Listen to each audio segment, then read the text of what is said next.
she's like, oh my God, I had a dream about that girl the other night. She's like, I've never met that girl. I've never seen her before. She was in my dream and I was going to battle for her. And she's like crying.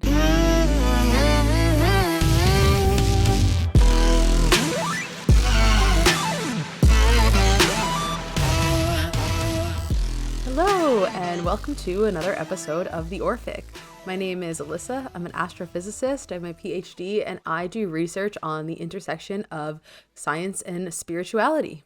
So please give me a follow on Instagram at interdimensional.astrophysics. Hey. Hey, I'm Mikayla with Mariposa Moonchild on Instagram, and I desire to be part of the ripple effect of healing that's happening across the planet. I work with shadow alchemy and energy medicine, and yeah, that's what I do. Awesome. Okay, let's ground in. We like to start every episode by doing some breathing and getting present. So Mikayla will lead us off with that. Yeah, if you're able to, just close your eyes. Let's take a moment to tune into the body here. We're going to take some deep cleansing breaths. So let's take a deep breath, filling our lungs all the way up to the top, taking in as much air as you can and holding here.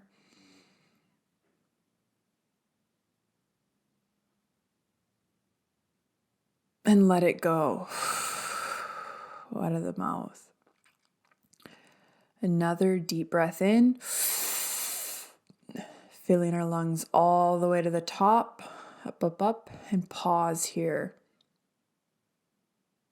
Feel into your body, feel into that stillness. Feel into your heart beating in your chest. Open your mouth and let it go. Another deep breath in. Filling our lungs all the way to the top. Pausing. Tuning in.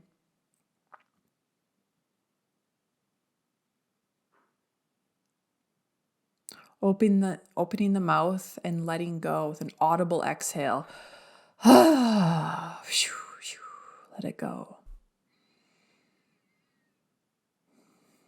Now, still with the eyes closed, returning to regular breath, I invite you to place your hand on your heart or somewhere else on your body if it feels good. Just tune into the body. Ask the body if there's anything that your body would like you to know right now. Just listen.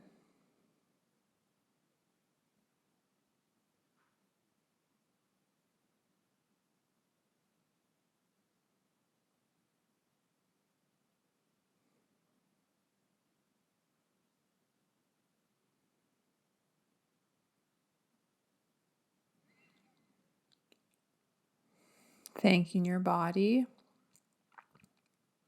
for everything that it does. Feeling that gratitude. Thanking your feet, your legs for being able to walk around. Your hands and fingers and your thumb for being able to grab things and write things down and type. Your brain that keeps your whole entire body working automatically. We don't have to think about breathing. We don't have to think about our heart beating. It just happens. Thanking it for keeping us going. Thanking our heart for pumping out that blood through our body. Thanking our lungs for breathing in that air, taking in that oxygen into the bloodstream for the heart to pump throughout the body. Thanking our eyes that we can see with, we can see our families, we can see the beautiful world, the earth, the mountains, the rivers, the lakes.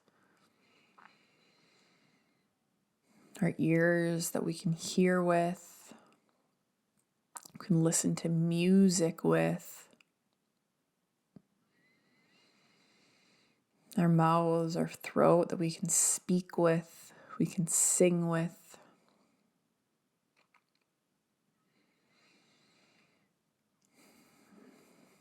Our internal organs,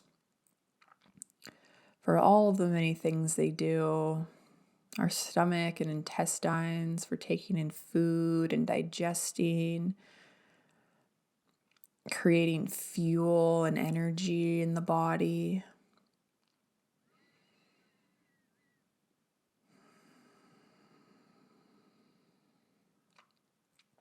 And when you're ready, slowly and gently open your eyes and come back into this space.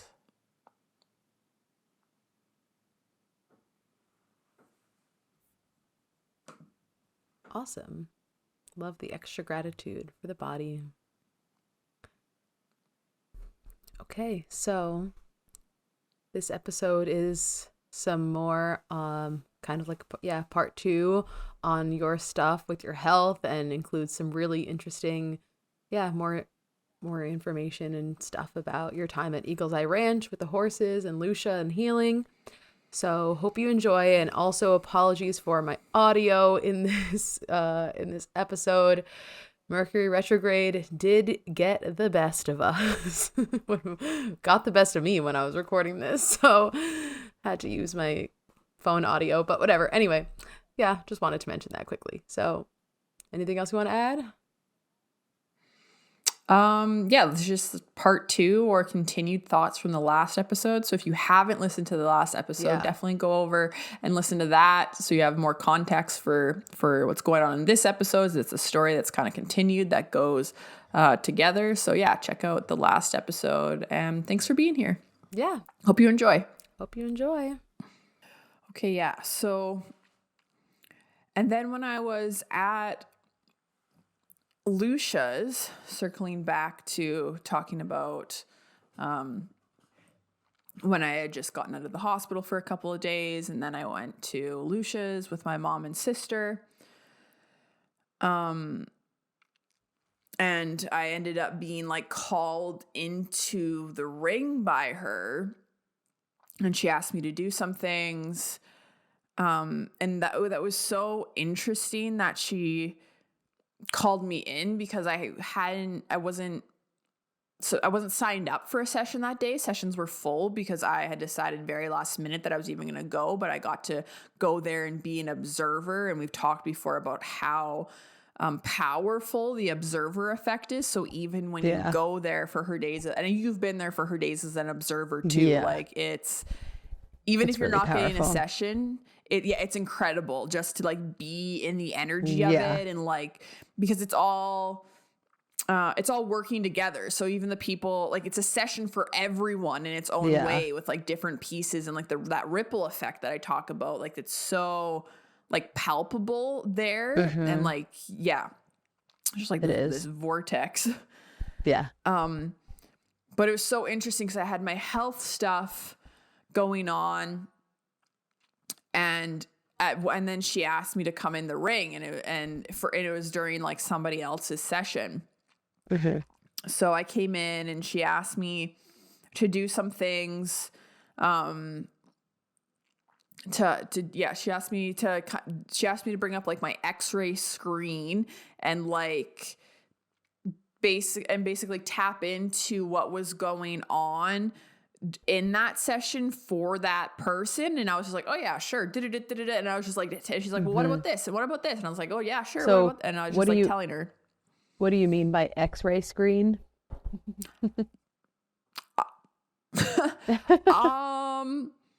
My mind. Your mind. Screens in my mind. Your mind's eye, in a way, like using your own. Like, is this kind of a specific thing, like a specific gift of yours that you feel like you've tapped into before, or is it just kind of like, is that a terminology that Lucia uses, or is this just like using your mind's eye to see the energetic imprint of what's happening in a session? I think it's everything that you just said. Okay. So like she was kind of saying, she's like, no, you recently had like an MRI or you had like a, this imaging. So like bring up your x-ray screen, which I was like, oh yeah, like I can do that, and like feel into, so it doesn't have to per se be an x-ray screen, but your screen of what's going on when you tap into the client. So then she's like, Yes. Look into like this part of their body and what's going on here. And, I'm very able to do that. Like it comes up for me like immediately. I'm like, oh yeah, sure. And so that piece was really interesting. The fact that I even like got called in, because a few nights before I had a dream and Lucia was in my dream, and I told her that. And then it was funny because when after the day was said and done, when we were leaving, she was just like, she was like, that was crazy. Cause she like doesn't know what's going to happen either. Like she, like her days are very just like, it happens. Like we don't, like what we were talking about before, like we don't know what's going to happen in an hour, 15 seconds. Like that's how her days are. Like, you don't know what's going to happen. It's part of like the magic of it. Right. And then we were like walking up later and she's like, wow, that was crazy. Hey, she's like, when you said that that I was in your dream, or that you had that dream about me, she's like, I knew that you were going to have a session. I just like didn't know how it was going to happen or how it was going to play out. But she's like, I knew something was going to happen, which is so interesting because she's like, it's so interesting because it's not like she was like trying to get me in to have one. It's literally like spirit orchestrated that in some way.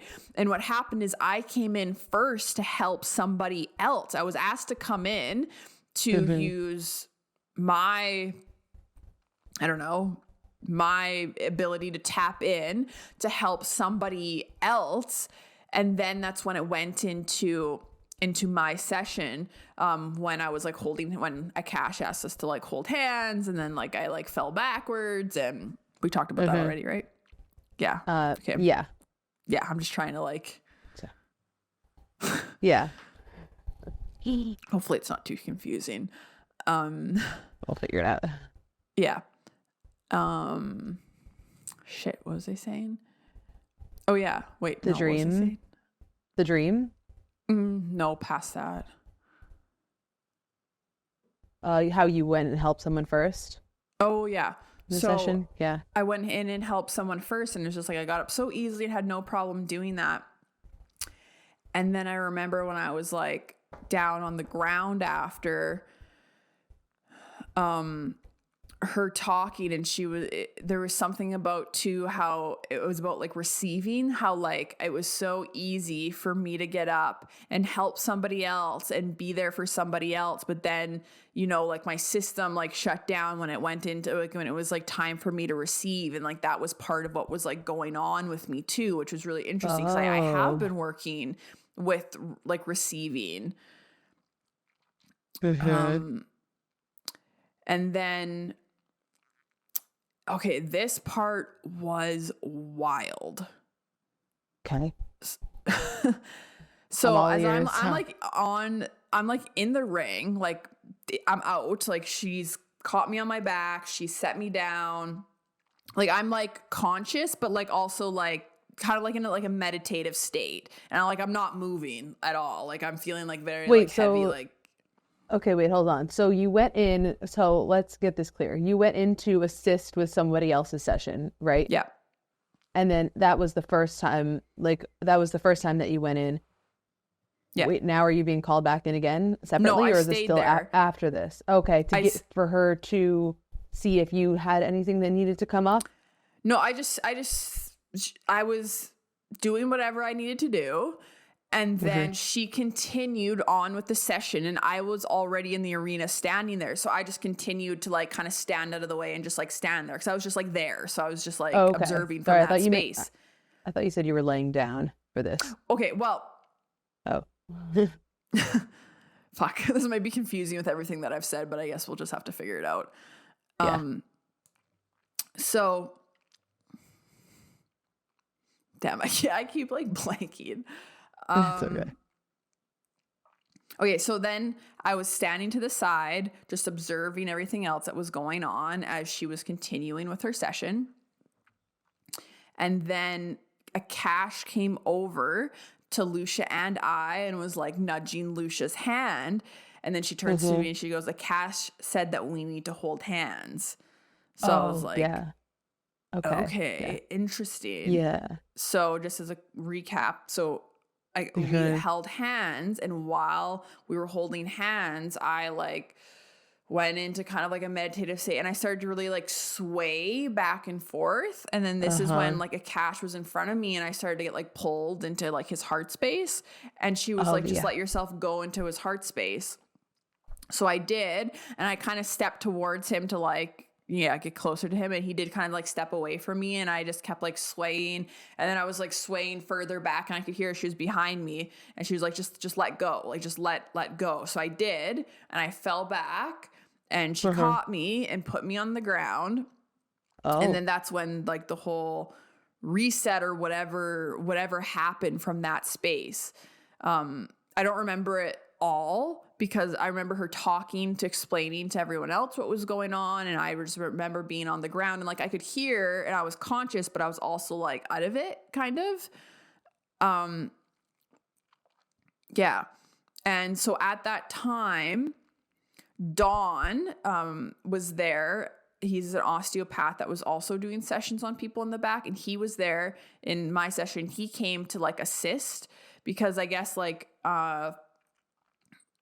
a cache, the horse, was standing like right over me. Like his hooves were literally like in between my legs and like where my arm was. Like he was like literally like right over me. And I think he was starting to pick up his hoofs and kind of like kick. So, Lucia was having to monitor that, and then when that happens, and she's explained this before, sometimes they're horses. They're still horses, but they detect maybe like an entity or something that they're trying to like get at. And sometimes they just use their hooves or something to try to like get rid of it. But like, we don't want anyone to get kicked or stepped on. So she was like watching him and my getting that, as well as like letting him do his healing thing and being around me. And then Dawn came up, and I could feel someone behind me, and it was him, and he was doing whatever type of energy work. And I guess also releasing an entity that was leaving me at that time, or that had left. So Lucia had observed, and I guess Dawn had observed this like entity leaving at that time, which was really interesting also. Okay, but, and this is the wild part. So while this is happening, all of a sudden on the other side of the ring, because there's like, I'm pretty close to like where the fence would be, there's this lady that I've never met before, and she's like standing over me with her hands like this, just like beaming like white light into me. And I can hear her telling Lucia, she's like, "Oh my God, I had a dream about that girl the other night." She was like, on Friday night, she's like, "I've never met that girl. I've never seen her before. She was in my dream, and I was going to battle for her." She's like, "I went to battle for this girl on Friday night." And she's like crying because like, oh my God. And I've never met her before. Whoa.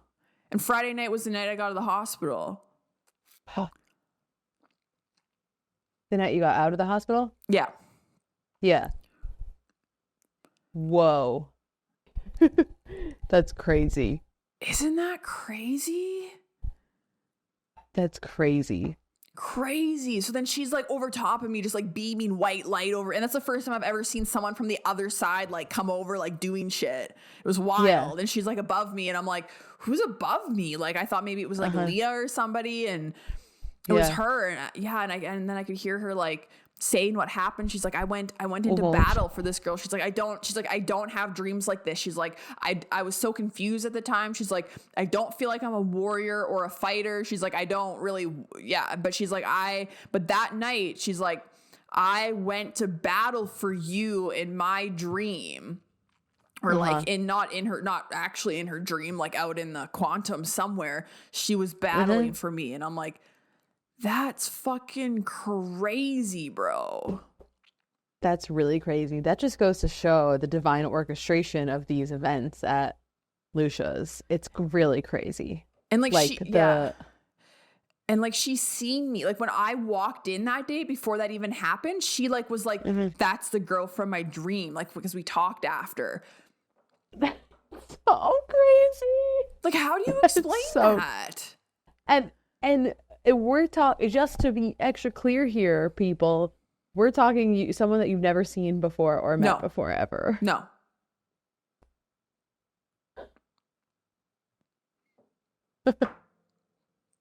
Yeah, that's really wild. And then just the other layer of like how divinely protected I am too. Cause with like everything that was going on with me in the hospital, it was a really scary time for me. Probably the scariest time ever in like my entire life. Like it was really, really scary.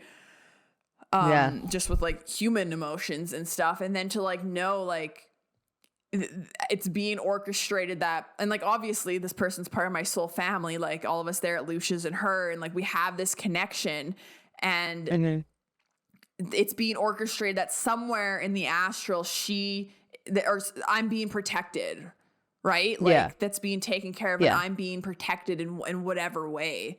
It's wild. Wow. And so what happened after that? So I guess and then from her point of view, from talking with her, she said as soon as I went in the ring, she knew that I was like going to go down, and she was like communicating with with Nova at the time. So the Carmelo horse. I gotta make sure to say Carmelo, because if you say white, Lucia will be like, she's not white, because she's not, she's Carmelo. Oh, really? Yes. There's a difference. Anyways, okay. So Noted. Nova, she was communicating with Nova and was like, Nova, I need in the ring. And Nova was like, no. And she was like, Nova, I need in the ring now. Tell Lucia I need in the ring, because she's seen me go in and she felt like she needed to be in there with me. And Nova was like, no, just wait. You'll know when to come up. And like, that's like, what? If anyone that's listening that knows Nova, that's literally Nova, like just like direct. Really? Wow. And so then she knew to come in when you went down on the ground. Yeah. And she wasn't in the ring, she was outside, but she was like, was from the outside of like where the fence was, with her arms over top of me, because I was just like below her, like just like white light, just like Let me see. This might take off the recording for a quick second, but I do want to just like look at my Instagram conversation with her and see if there was anything else that was like added in there that I missed, because it was very interesting and we like met. Yeah, she said the dream itself was not a dream, but much deeper than that. I was chosen to go, and I felt chosen. I felt the responsibility of being chosen rather than choosing to go. I was dressed in silver armor that was chain link mesh. I had a sword, and I was very good at using it. I saw lots of blue faces, and we were surrounded in darkness, but I could fully see. Oh, I just like got shivers reading that. It was a true battlefield. The next day I was exhausted and kept thinking how much I didn't enjoy the experience, so that I hope being a warrior is not my path. I don't like violence, obviously, and felt that if I was to continue being a warrior, I wouldn't last long. And then fast forward to Sunday, when was the day that I was at Lucia's. And then she explained all about talking to Nova. And then she said, okay, so then when I went down, and she's like, without hesitation, I got up and came over. My job was only to shine bright, bright, bright light onto you, so that Dawn could finish doing what he was doing with you. And she said this was their first experience in this lifetime where she's felt anything like this. And she felt like she was doing exactly what she was supposed to be doing. And she felt like she was at home, which is also like really cool, because after we had a moment where she was like thanking me so much. She's like, thank you, thank you, thank you so much for this. And I'm like, what do you mean? Like, thank you so much. So, and I've talked to her, and I've had her permission to speak about our conversation. But I think isn't that piece of it too, about this orchestration of like how I think she's doing something for me. And I mean, and she went to battle for me, but it was also some type of piece of like, of her feeling like she was at home, like stepping into maybe what she was meant to be doing, or this other, like, I don't know, like, I think that's a really cool piece too. Yeah. No, it is. Yeah. Yeah. Wow. That's really crazy. Did you tap in at all to like your connection to this person, or like do you do you have anything deeper to say on it, or like if you like know her from past life or something, or like any reason that she of all people, or maybe it was just because she was gonna be at Lucia's anyway, and like someone that was gonna be at that observer day that you were divinely orchestrated to also go, maybe it was just like another soul that was going to be there was kind of like divinely chosen to step in and go into battle. I mean, it definitely feels like soul family. We haven't connected in a while since then, but like I trust that everyone that I'm meant to connect with further, that I will. Nothing has specifically come through of our past lives or connection together. I haven't specifically tapped into it. Although I definitely trust that we've had past lives together. I think a lot of us have, like, that are in our soul family have, that are like intertwined and stuff. Yeah. Cool. Yeah, that's really wild. Really wild. Yeah, it is super, super wild. Yeah, I definitely trust that we have had past lives and that we're connected in some way. I don't think things like that can happen without you being connected. But I think there's a piece that she was going to be there coming to Lucia's, but I also do think that there was a soul family connection or something. So it'll be interesting to see how that unfolds further, for sure. Yeah, super cool. Yeah. And then also, so my mom and sister had come down to see me and visit me while I was in the hospital. And then I asked them if they wanted to go to Lucia, because it was only 2 days later. And since they were there and since I got out of the hospital, I wasn't going to go because I was like, oh, it's like a lot. But then I was like, this is probably exactly what I need right now. And have I talked about this on the podcast about my mom? Like earlier? No, I don't remember. Okay. Well, you talked about her being there. Yeah, but or have I talked her wanting about to see, what, like in the fall, about my discrepancies with her? I haven't talked about that at all. No, I don't think so. Okay. So for a little update for people that are listening, in the fall time, my mother thought I was in a cult. So, yeah, I don't remember if I thought I might have talked about this, but I can't remember. But anyways, so I talked about, I did an Aya retreat back in October, back in the fall time. And I was excited about it. And I talked to my mom on the phone and I told her too much. I didn't use my discernment, because this is a very important piece. Because not everyone has the consciousness or the capacity to understand everything. And I do believe it is our responsibility to check in with what is appropriate to share. And I didn't do that. And that was a learning lesson for me. So I told her too much about the Aya ceremony for what she was ready for. And she had previously been, quite supportive of my healing journey and what I had been doing. And basically, so I'm also getting married this summer. And so we're doing lots of wedding planning. And through my Aya ceremony, I had some kind of like death and rebirth, like actually at that point, more deaths of some things that I had previously valued in more traditional sense in getting married. And now I wasn't really sure if I wanted these things anymore or if they were important to me at all. And that had kind of shifted for me a bit. So not only had I told her everything about my Aya ceremony, which like this 50-year-old woman doesn't understand what ayahuasca psychedelic is from the jungle, which is fair. Like that's fair.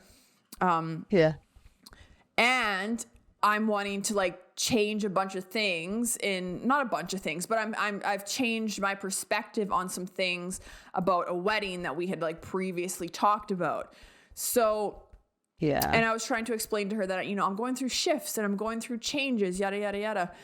And she got from that is people that changed too radically it's like cult-like behavior. And then and I'm talking about you know, the new people that I've met and the new friends that I've met, and a lot of like that has come from like Lucia and being out at her, like, and I've called it the ranch. So it's like, you know, the ranch. Yeah. And I've met a lot of people through her at the ranch. And so like I'm speaking in those terms because like it's just, you know, she's got her ranch with her horses, and it is just easy to be like, oh, the ranch. Anyway, so in the fall time, my mom gathers from this information that she thinks I'm in a cult now, or that I'm at risk of being in a cult, and she's not sure about these people, and she has a bad gut feeling about these people. And I'm just like devastated because I finally find out. I finally feel like I found like my soul family. And it's been a fucking journey for me because I left Alberta. I left this career that I literally just went to school for and spent so much money on.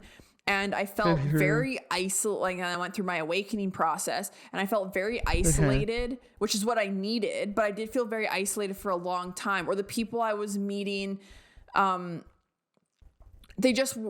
just wasn't, I don't know, like, I guess not the resonance. Like, we would be friends and we would hang out, but like for me, there was like this longing for something deeper, or I felt like I still couldn't show certain pieces of me, or like, and I was still going through this awakening process. So I found myself away from my main friends in Alberta, tucked away kind of in this little like cabin on the mountain, which was absolutely awesome. But at the same time, I felt very isolated. So going into 2023, my word of the year was community and connection. So I was actively calling in my soul family. I was manifesting it. I was writing it down. Then I met Lucia. Then I was meeting more people connected to Lucia, and I was like going to more events with everyone and just like seeing everyone more. And it was just like becoming clear that like these people are my soul family, and they're people that I really connect with. And I felt like I was having really like exciting and fun conversations about, and that I could be myself around, and like all of myself. Like I didn't have to dim this part of me that, you know, did want to talk about aliens or, you know, or like the healing, or like there's like this understanding there. And I'm sure a lot of people that are listening even can like relate to that. Yeah, and so I'd finally felt like I'd come out on the other end of that. And I was meeting my people and people that I was like meeting up with and excited about. And then my mom's like, I don't have a good feeling about these people, and this is cult-like behavior, and I'm concerned you're in a cult. And I was like, what the fuck do you mean? Like, I was pissed. Like, I mean, you were on the other end of my voice memos. Like, I was mad. Yeah. That's so trigger. Like, I can't, like, that's gotta be like one of the most triggering things that could happen ever. Like, in an awakening or in just, it's, no, that's really difficult. It was so triggering because it was also such a stark change on her end, where it's just like, oh, that's cool. How are your readings going? Right. How is this going? And then she's just like, I think you're in a cult. And I was like, yeah. And she might not have verbatim said, I think you're in a cult, but she definitely said cult. So that's why I keep saying it. Like, she definitely said that.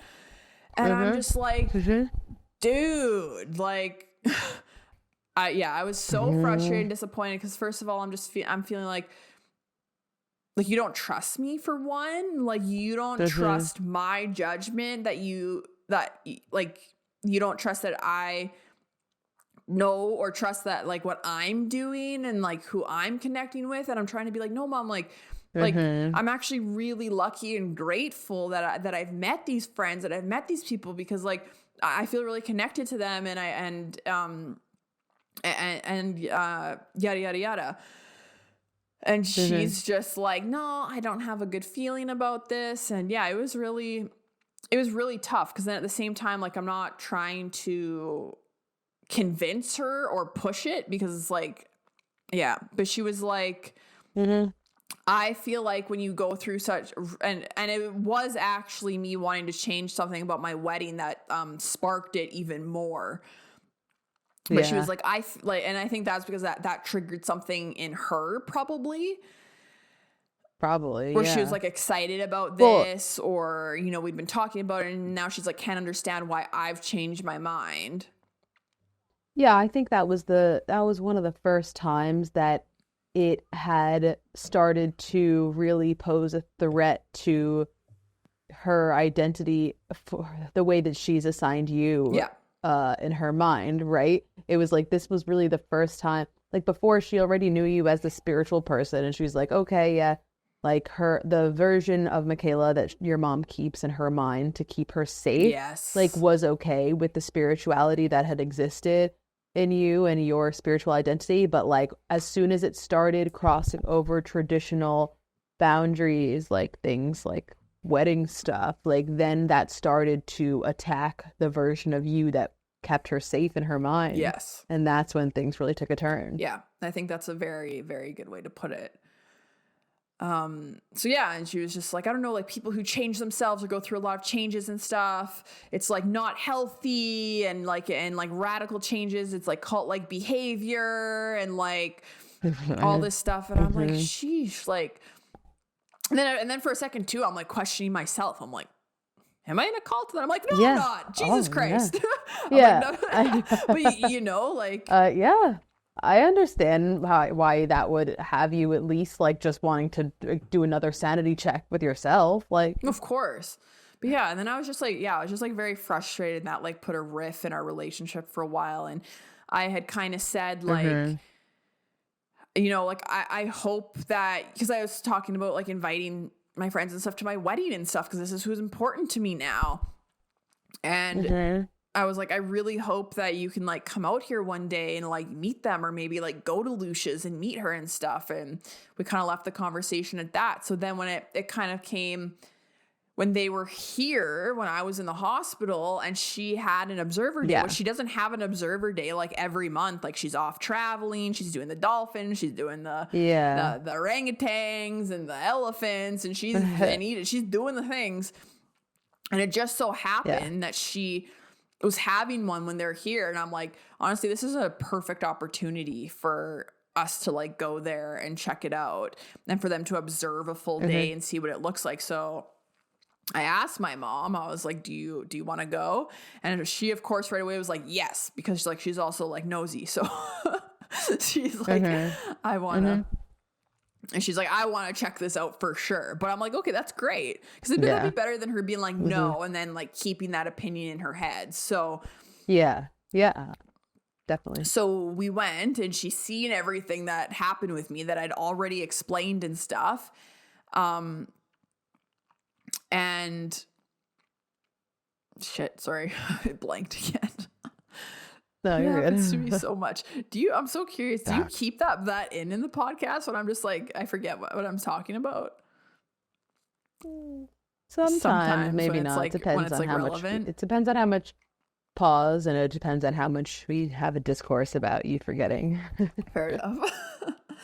um Fuck, what was it? Oh, so when my mom and sister were in there and they were watching everything and they got to see it, and it was like a really, really beautiful moment for me and my mom and my sister and probably even Lucia, because like my mom actually ended up like crying in gratitude because she felt so, yeah, Really? Wow. because she was able to see, especially at that delicate time in my life, how much Yeah. Lucia cared about me, and how much like everyone else that was there who knew me, how much they cared about me. And I think she just felt this like overwhelming, like motherly gratitude in that moment, that I had people that when she wasn't there that genuinely really did care about me, and she could feel it. She could feel that love. That's making me emotional. That's making me emotional. It was really beautiful. Yeah. And I'm very grateful that we had that moment together, because as much as it caused discord, I guess, or like some tension with me and my mom, I also genuinely, like, she doesn't need to worry about me. Like, she really doesn't. So for that to be like, to know that she can like let that go and, you know, feel good about that too, because I don't want her worrying about me, even, you know, even besides my own triggers of like being like, this is annoying to me, or this is like making me upset. Like, I don't want her to like, be worried. So for her to like see and feel that love, and then just also be there in that day. And it was interesting because I think my sister told me that there was like a moment in the beginning where she like leaned over to my sister Alexia and was like, this is not what I thought it was going to be. And she was like, maybe I should stop Googling things. Wow. So that was pretty funny. Wow. And Alexia's like, yeah, maybe. It's also like the energy, she was able to feel the energy. And instead of just living in her own mind and everything, and that's good that she was able to like directly feel it and feel the authenticity of it, you know. And those are long days too. Like it was in the cold. Like we had to the day before, I'm like running around the house trying to find like snow gear for all of us and getting our chairs and like getting everything, like packing a lunch for us, because they're like long days. And like, and we're leaving after, and my mom is like, well, she was like, I loved it. I just loved it. Like, she just loved being there every single second. Like, she loved it, which is like so awesome too. Wow. That's cool. Yeah. It was really nice to kind of turn that over and move through that piece. And she was like, I want to get a session from Lucia, and she did say, she's like, some stuff, she was like, it was a lot of information. She's like, some stuff went over my head, and I was like, well, yeah, definitely. I was like, some stuff even goes over my head, so like, yeah, definitely. Yeah. Oh, there's so much. But like, I am very happy that you're open to coming and being in the energy and seeing the sessions and meeting Lucia, and, you know, seeing me interact with Lucia and with my other friends that were there too. So that was very cool, very special. Yeah. That's nice. Yeah. And then, so in the midst of being in the hospital and dealing with this health stuff, and like allowing myself, because I feel like this was like such a time to go inward and like, you know, really connect to my body and be like, what is going on here? And like I said, I'm kind of taking information from different pieces and bringing it together and like filtering out what resonates and what doesn't. Cause like there's a lot of people that have a lot to say, if it's the medical doctors, if it's my friends, and all in a good way. But it's like, I got to take it, like, you know, I got to like filter out the information, and the people that just like care about me, because they're like, I know a lot of intuitive people, so they're feeling into it, being like, oh, what feels like this, or I can feel this, or like I'm looking into German medicine. So filtering out and then bringing in the pieces and kind of making this collage, because I think there's a bunch of different pieces of it. I don't think it was one direct thing. But I remember when I was in the hospital, I watched this reel of, it was scuba divers, and they were out off the boat somewhere, and they got caught in like a really, really, really bad storm out like scuba diving on this reef. And and I was going to say they had this camera with them, but like, no shit, that's how they made the reel. Yeah. So they're in this really, really bad storm, and like the reel was showing how they were basically hiding under the water because it was so calm under the water. And so that's where they were kind of taking refuge from the storm, was like under the water. And it was really interesting to watch this, how they would like go up, and it was just like a crazy storm. Like the waves were nuts, and the wind and the rain, and like the boat that they had been on was like over there, and it was just like rocking. And then they would like go down deeper and deeper under the water, and it's just like calm. Like, it's just like they're not even in a storm.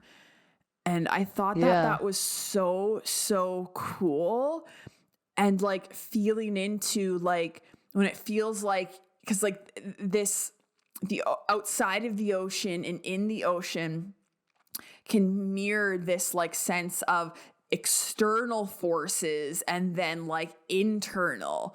So it felt like, like Mm-hmm. externally when there's a storm going on or there's feels like there's things that's happening and blah, blah, blah. Like you can be up in that storm and get tossed around by the waves or whatever, or you can take it as an opportunity to go deeper and deeper and then going deeper into that like internal. And then all of a sudden, like the deeper we go, the calmer it is, and how that's such a really Oh. cool reflection. And that's how I felt at the time. Like I felt that was really mirroring what I was going through. And on the outside, I could get so caught up in the, well, this is happening and this and this. And what about this with the doctors? And like, not to say that I didn't, because I for sure got caught up in that.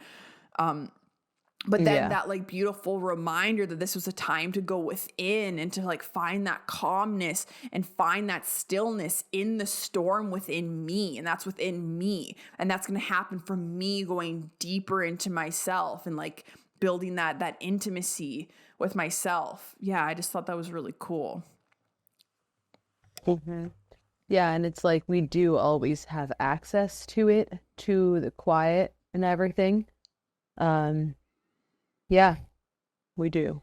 We have access to it. It just does require quieting and going inward. Yeah, for sure. It's a practice, but it absolutely can be done. And like, yeah, and that is a beautiful reminder, like you just said, that we always do have that calmness that in us, like deep within us. Hmm. And I think it's learning to be open to going within and going deeper to find that still point, to find that calmness. Because I think it's interesting how people, I feel like, are getting tossed around by the waves and they're in the storm and they're actually afraid to go down deeper. But that's where, the quote unquote answers may live, or there's that like Hmm. connection with self, or that like that calmness, that stillness that they're craving is just on the other side of that fear, of that like barrier of like where the waves are. And then when you give yourself the time, the space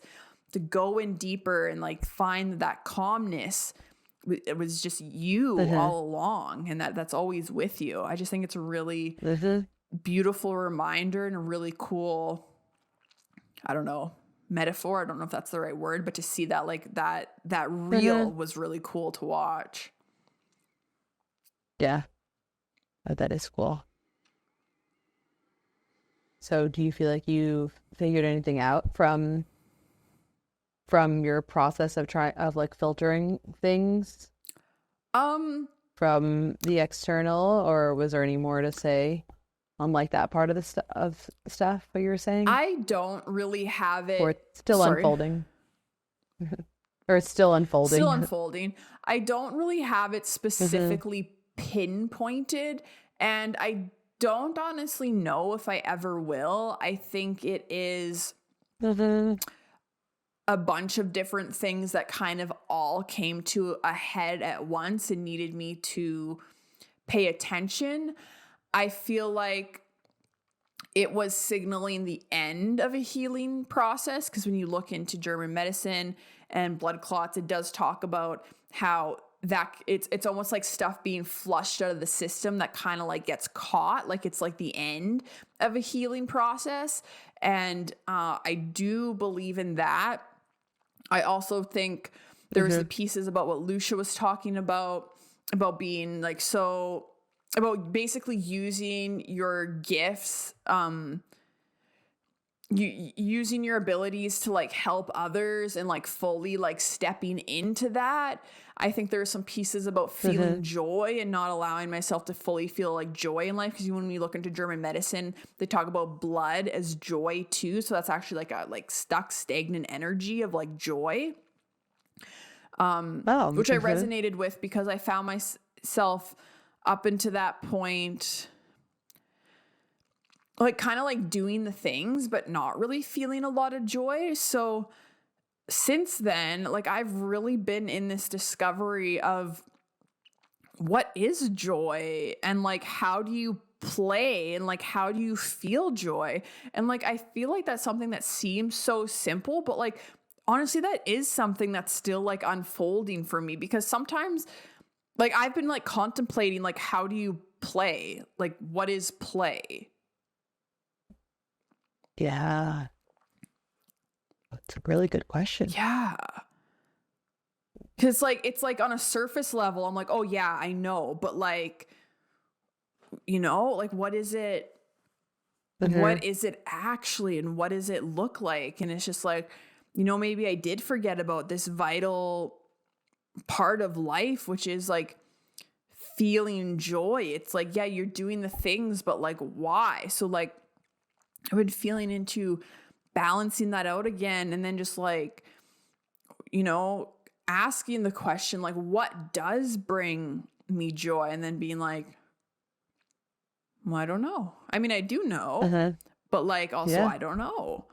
And like maybe in like going into that deeper too, and then also giving myself permission to feel joy, because I think through a lot of our life processes, we've had this guilt and shame kind of like layered on us in our different stories and stuff. So then how do you feel joy if you feel like you don't deserve to feel joy, or you feel like you should be doing something else?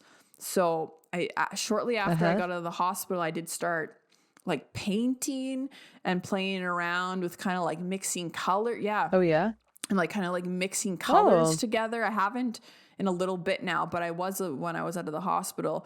But and then I started dancing a lot when I got out of the hospital. Like I remember Mhm. like I think I even like messaged you the one time, because I just was putting on like old throwback hip hop songs, and I was just like absolutely Uh-huh. giving her like just like I was dancing so hard. I was like out of breath.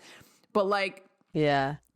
when I tap, like that is when I feel joy. Like that's actually, dancing is one of the main things. Like whenever I ask myself like when am I the most joyful or feel alive, it's like when I'm dancing. Like that's why I love festivals so much, because like for me that is just like Mhm. peak, like fucking yes, I love life, like so much joy, like so present in the moment is when I'm at like a festival Yeah. or something like that, and like just like a banger comes on, and I'm just like dancing however my body Mhm. wants to dance, and I'm surrounded by my friends. Like for me that's just like peak joy. So then it's like, Mhm. okay, well, like I went to like one festival last year, so like how do I bring those pieces into my life? And how do I feel that joy on a regular basis, or dance? So maybe incorporating like more dance into my life, and maybe like more singing, because I previously thought I wasn't that great of a singer, but like I guess I just like that doesn't matter. So it's like that's another piece that you got to like Mhm. like move through, because I do enjoy singing. And I Mhm. and that's also so interesting, because there's this like kind of old shaman's tale that if someone went to the shaman in a tribe or something and said, I'm depressed, I'm anxious, and I'm depressed, their question would be, when's the last time you danced? When's the last time that you sang? I think there might be a little bit more to that, but Mhm. it's so true. Mhm. Yeah.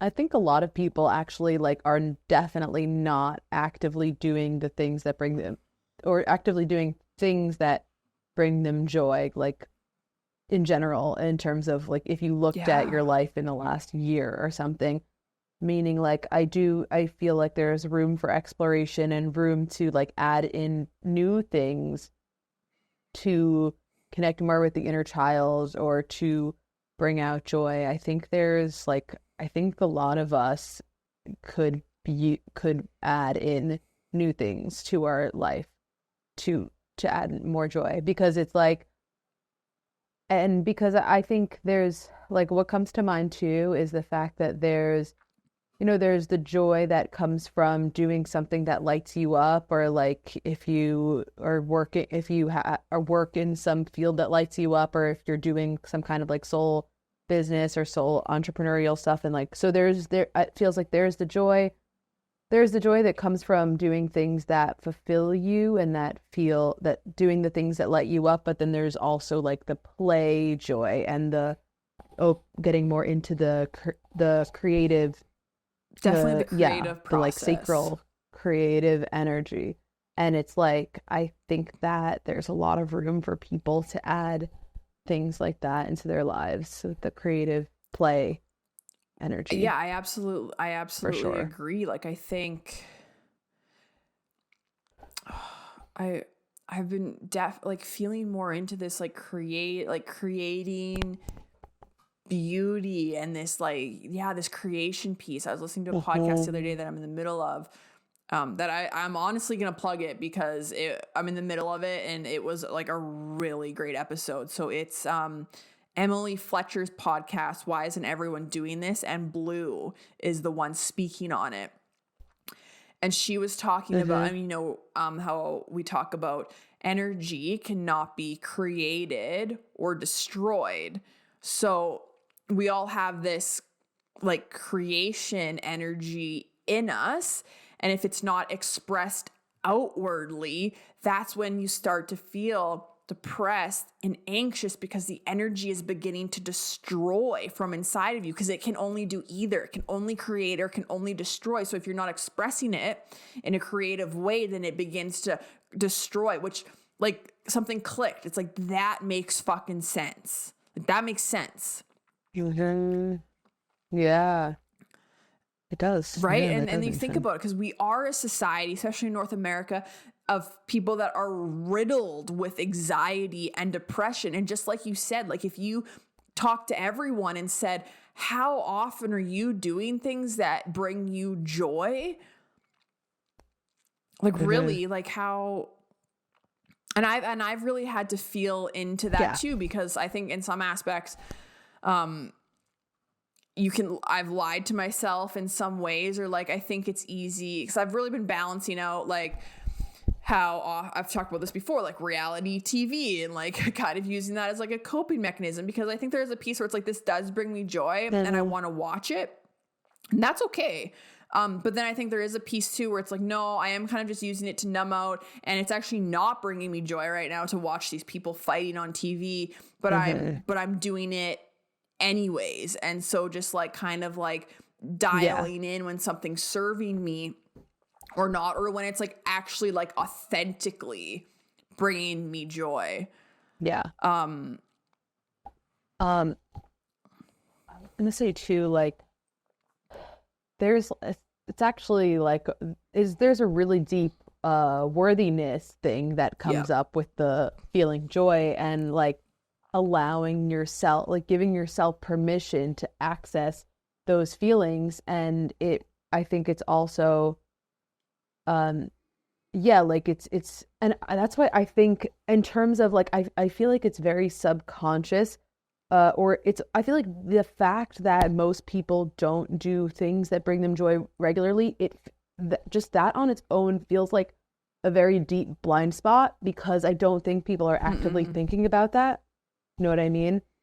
And so then when you actually do something for play that connects you to joy, it comes along with this really deep subconscious unworthiness of like, am I worthy of feeling this emotion, just feeling this feeling just for the sake of feeling it, because all of these actions and all these things linked to creativity that we're talking about, um, those types of actions are so different from anything else that we are so accustomed to do because everything that we're like it really is a completely different part of the brain patterning and neural pathways because everything else that we do is we do it with some knowledge of the direction that it's going to Mm. go, right? We always start something and we have an idea of how it's going to unfold and we have an idea of the purpose that we're doing it for. But things under the creative category, it's doing for the sake of doing, and it's doing some and it's starting and letting something go and having no control over Yeah. where it's going to end, or like an artistic project or painting, I actually got like a bunch of watercolor stuff from my friend Phoenix when I saw her in New York City a few months ago. And I wanted to start playing with that too. Like I have a bunch of watercolors and papers and like I did art in high school, so like I have some artistic Well, bones I in me. love art, But but I feel like I just like like forgot yeah, about that piece of me from like right, it's like elementary. yeah, totally. Like unless you are actually like an active artist, um, how often are you doing anything that is just for the sake of whatever? And like even so, like my brain has been so accustomed like in the last many years that I feel like already overthinking it of like of like, well, what am I gonna paint or like what would I draw? And it's like I don't need to know. Like I can just make things that look pretty, or Yes. it's like just engaging in the creative process is just under this extreme divine feminine energy category, right? That is so that requires so much Yes. surrender. And Yeah, yeah. I love that. Like, I think there's so many layers to this because, like, as you kind of said, there's like this piece of where, um, as a society, like we've been kind of programmed and conditioned to not really value creativity or artistic ability. Like we've been programmed to, you know, be worker bees in society, which is using the other side of the brain, and then kind of getting stuck in that loop. And like you're only, and you were even told like, don't be an artist, don't be a singer, don't be a blah blah blah blah blah, because like you have such a slim chance of like making it. And all the value is held so highly on like making it, like you have to make a career out of it, you have to be successful out of it. But there's like, when I was when in the medicine wheel training, we're also working with expressive arts, and this really switched things around for me too, because it was like, was it low skill, high sensitivity? So you would have a piece of paper and watercolors or oil pastels, and it would be like, you can go into your wounds or something else, and it would be like, just do something. Like it doesn't matter what it looks like just have Mm-hmm. the space to put whatever you want on Yeah. this page right now. And how fucking liberating that feels. Like you like, it just seems so simple, but I'm just like out in the sun like painting, and I'm like, when is the last time that I've like done this? And also like did it without like not Exactly. thinking about the outcome. Cause like I have this other painting that I'm working on right now that's like this girl in the field, and she's smoking, and it's all like cosmic, and she's naked, and it's all like very beautiful. But I'm also like Oh. I'm very much like trying to, I'm like relying on like the outcome, like of how it's gonna look. Like I want it to look perfect, and I want it to look really good. But Mm-hmm. what does it feel like when we just like let ourselves move and express, and it doesn't matter what it looks like? And then Mm-hmm. the other part of that is letting yourself be seen and witnessed. And so also with this, I've been connecting more to like my body, and like just writing words down, words that come to me, and have been kind of like dabbling and playing with poetry and like the words that come up. And there was, in the medicine wheel, there was this like my one written piece that I'd written down, and which I thought, I was like, oh, I really like this. So recently I felt the call to let myself be witnessed in that more, because Blue talked about that. I was already like kind of contemplating and like feeling into this, and then Blue talked about this in this podcast that I was listening in, about like, you know, we might have these sketchbooks of all this art and these paintings, but they're like hidden away, and there's this like potency and power in what, it doesn't matter what it looks like, but actually letting, like sharing your creation. So there's like there's the creating piece, and then there's the sharing it piece, and they like Mm-hmm. go together. And I was like, that Mm-hmm. hits, and that makes sense. So then I had this like, you know, this written piece in my journal, and I felt called to share it. So I put it out on Instagram. And I don't even think, it's weird how the algorithm works. Like I don't even think that many people seen it, but it's just, there is something that I felt like shifted once I was like able to share it, or once I did share it. Mm-hmm. Yeah. Oh, yeah, Mm. yeah. The thing that you wrote. Yeah, yeah. Mm-hmm. Oh yeah, definitely. It totally moves energy. It opens new pathways when you get things out, when you express, when you put it out for the So that's world to see. that's Yeah, the totally. creator energy versus allowing that energy to destroy you from the inside, right? And There was one other, yeah. Oh, sorry. Yeah, there was one other thing that I wanted to say about the feeling joy and the joy in our lives. So I'm kind of getting this visual about in terms of like why, okay, because what keeps coming to me is like it's just like it's very rare, like a lot of people here, it's very rare for us to actually be pushed into the extreme positive like joy, or definitely especially with like doing something by yourself or for yourself, in that sense, like just doing some like the play. It's very rare in our society for people to experience that. It's more common for us to go into more of like a neutral peaceful state. So I'm kind of seeing this like spectrum, but it's like I'm seeing like this curved parabola basically, right? And so we have these extremes, and because of our lives of and so it's easier for us and to access this like neutrality, peaceful state, which is good. But so that would be like the bottom. That would be like the bottom of the mm-hmm. of the curve here in the middle. Like and I'm thinking, so like the visual that comes to mind is like someone like cooking or something, or like finally listening to that podcast or something after work, right? And so it feels like that relief. So you feel like, oh, this is relief and this is peace and this is like my me time, I guess in the category of like, oh, when you're accessing that me time and you're like, finally some joy. But so that exists in this like peace neutrality, but that's more common, but it's way less common to actually push yourself in the opposite, or not, yeah, push yourself Mm-hmm. further than that, to expand into like, no, this is like really joyful, right? Because a lot of us are used to like that feeling of More like what feels more like relief. relief, like, oh, Yeah. okay, like now I'm, yeah, more like relief of the opposite extreme, And like relief no from the effort. other I the feel like other it's side probably an of the effort curve. piece that to push you in The either, and efforting, yeah, in either exactly. direction. Cause like the middle piece, when you listen to the podcast or watch Yeah, the TV show, which isn't bad, but it is kind of that relief. Like I'm doing nothing. I'm kind of right. just like, And we have that, and because of the way the society is set up, that is like a lot of us think of that as like, oh, that's the joy in my day or whatever. But we actually could use some more pushing into, and that's where the creativity comes in, and that's where the play comes in, and that's where the actual feelings of yes. liberation come in.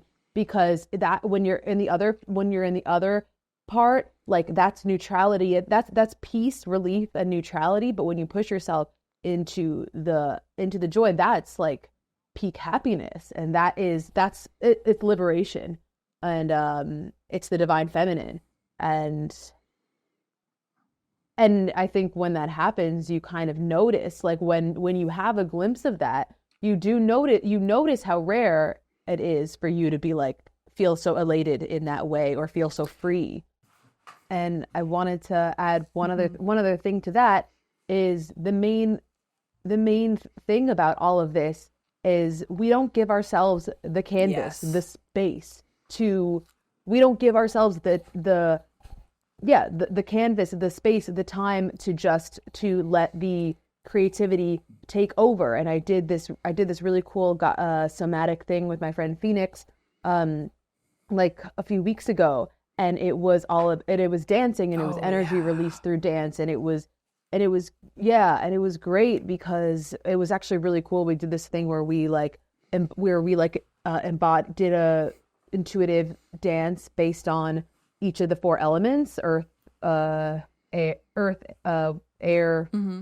fire, and water, wind, fire, and water. And we did like this our own movement, and I had so much pent up energy to release. And at the end, when I was giving her feedback about the whole thing, I was saying like, we people need this. Like, she's going to turn it into either a course or like a single like Mm-hmm. masterclass kind of thing. And I was saying the thing is, everyone needs this, But the reason that this is so important and helpful, and the reason that this is going to help a lot of people, is because nobody actually gives themselves the space to have that intuitive, to just let intuitive movement take over for 10 minutes, to let intuitive painting take over for 10 minutes, and nobody gives themselves the space to do that. Because people, or it's rare. People tell themselves too, like, oh, I'm not artistic, or like we're worried about what it's gonna look like, so we don't let ourselves dance when other people are watching. Like we've met those people who are like, you're at a wedding, they're just like, I just don't dance, and you're like, what do you mean you don't dance? Like, of course you dance, but like they just won't in front of like other people, or and not good or bad to them or whatever, because I get what that feels like. Like, I think I told myself a story about that with singing. Like, when I was really young, I loved to sing. Like, I did, what was it? It was a medieval day, grade 3, and we got to do a talent show. So like it's medieval day, so we're all dressed in like medieval stuff, and you get to do a talent show for everyone. And I sang, I'm sure my Alberta peeps will love this, Convoy by Paul Brandt. I karaoke'd it to my entire classroom, and I fucking nailed it. And I just like, I loved singing. Like, I watched American Idol, and I was like, I'm gonna like be a singer one day. This is when I was like quite young, and then all of a sudden something happened where I'm like, I don't have a good singing voice, and that was my story. And then I just like wouldn't sing around, and I don't know what happened in between there. And I wouldn't sing around people anymore because I didn't want to be judged that I didn't have the best voice. But now, like, even in my medicine will work or whatever, like, I'm real, because there's like, we have to sing together in this. Like, we have to sing, and it's part of it. It doesn't fucking matter. Like, I might have to sing for everyone in this training on my own. And it's just like, it doesn't matter like, if I have a great voice or not. There was somebody too, I remember in Aya, Hyra said, she said something about singing from the heart. Like, it's always going to sound good and come out good if you sing from the heart. So I've really been like focusing on, like, when I do sing, allowing it to come through my heart space instead of like an ego space, and trying to like think of like how it sounds or like how it looks, and just being like, whatever it is. It is what it is. But that's even with the, like, you know, people being like, and I'm just saying people, but just like in general being like, I'm not artistic, or I'm not whatever, yada, yada, yada. And then using that as an excuse to be like, I'm never going to do art, and I'm not going to paint, and I'm not going to draw, and I'm not going to express myself in this way because I've told myself I'm not artistic. But what if it doesn't matter? What if you just like, it doesn't matter what it looks like, and you just like do it to express? Yeah. Low skill, high sensitivity. Like, I all think we're pretty sensitive, so. Yeah, I like that. So this would also be, for anyone listening, this is your sign to go do something that brings you joy, or that's artistic, and not care what anyone thinks about. So if you want to go dance or draw something or paint something that you haven't done in a while, this is your sign to go do that. So have fun.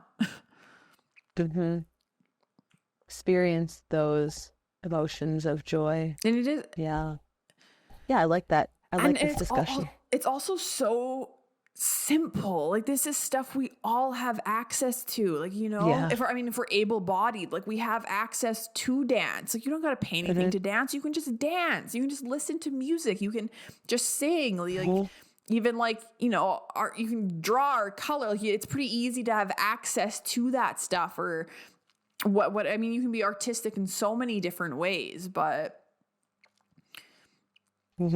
yeah, it's your sign. Do something different, fun, and we need it. And it's flexing that creativity, divine feminine, and your own muscle. Unique flavor. And like, I loved what you were talking about with the dancing, and like just intuitively feeling into how you move. And like, I think that's why I do love festivals so much, and like the culture and stuff there, because like you see people from all fucking walks of life. Like, when you go to a festival, shout out, go listen to our Shambhala episodes, because they're really good.